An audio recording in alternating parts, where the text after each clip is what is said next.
क्या आप Microsoft Excel का उपयोग करते हैं और आप कहीं पे भी इंटरव्यू देने जाते हैं और वहां पे आपसे कुछ इस तरीके से सेल्फ इनवॉइस बनाने के लिए दिया जाए, जिसमें बताया जाता है कि भाई यहाँ पे क्वांटिटी, यहाँ पे प्राइस है, तो यहाँ पे पहली चीज टोटल अमाउंट निकल के आ जाए, यानी सेल अमाउंट निकल के आ जाए। उसके बाद सारे सेल अमाउंट का जो टोटल है वो यहाँ पे निकल के आ जाए। फिर टोटल अमाउंट पे 18% जीएसटी लग के वो वैल्यू यहाँ पे आ जाए और उसमें से हम 5% डिस्काउंट दे देंगे और उसके बाद यहाँ पे ग्रांड टोटल निकल के आ जाए, यानी कितना मुझे पे करना है वो निकल के आ जाए। तो ये सारा कुछ आप कैसे करने वाले हैं, तो ये बहुत ही सरल है। इसके लिए सबसे पहले तो आपको टोटल निकालना है। यहाँ तो यहाँ पे सेल वैल्यू निकालने के लिए इक्वल टू टाइप करेंगे और यहाँ पे क्वांटिटी सेलेक्ट करेंगे, गुणन चिन्ह लगाएंगे और प्राइस को और कंट्रोल के साथ एंटर प्रेस करेंगे तो सभी सेल में जो सेल अमाउंट है वो आ जाए। अब यहाँ पे अगर आपको टोटल निकालना है तो इक्वल टू SUM टाइप करेंगे या फिर आप अल्ट के साथ इक्वल टू टाइप कीजिए, पूरा रेंज सेलेक्ट हो जाएगा, एंटर प्रेस कीजिए। यहाँ पे जो टोटल सेल अमाउंट निकल के आए सारे आइटम। अब यहाँ पे इस अमाउंट में मुझे 18% जीएसटी लगाना है तो यहाँ पे इक्वल टू टाइप करें और यहाँ पे ये वाला सेल सेलेक्ट करेंगे, यानी टोटल वाला, गुणन चिन्ह लगाएंगे, यानी इस पे कितना मुझे चाहिए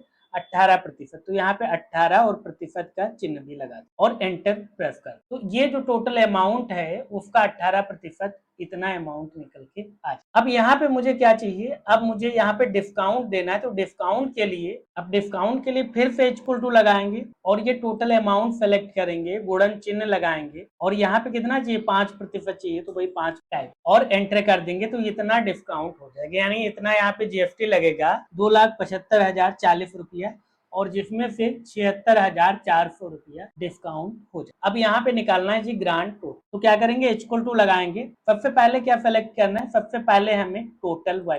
वैल्यू प्लस क्या होगा, प्लस हो जाएगा इसमें जीएसटी इसमें जुड़ेगा, माइनस क्या हो जाएगा, माइनस हो जाता है हमारा डिस्काउंट। ठीक है, एंटर करेंगे तो इतना अमाउंट मुझे पे कर, यानी 15,28,000 रुपया टोटल अमाउंट आया था, जिसमें 2,75,040 रुपया बना जीएसटी और जिसमें 76,400 रुपया डिस्काउंट का कम हुआ, तो यहाँ पे 17,26,640 रुपया पेमेंट करना। तो इस तरीके से आप बहुत ही आसानी से एक जीएसटी इनवॉइस क्रिएट कर सकते हैं, जिसमें टोटल, डिस्काउंट, जीएसटी सारा कुछ आप निकाल सकते हैं और उससे जोड़ या घटाकर ग्रांड टोटल निकाल